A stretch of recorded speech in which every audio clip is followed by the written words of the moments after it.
Gəlin bugün sizlərlə bəzi mənfi düşüncələrimizi müsbətlə əvəz etməyi öyrənək. 1. Hər kəs məni sevməlidir. Xeyr, hər kəs məni sevmək məcburiyyətində deyil, çünki mənim də həyatımda, yaşamımda sevmədiyim bəzi insanlar ola bilər.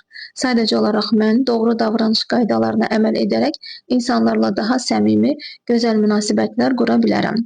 2. Mükəmməl olmalıyam. Xeyr, mükəmməllik deyə bir şey yoxdur, lakin mən əlimdən gələn ən yaxşısını edə bilərəm. 3.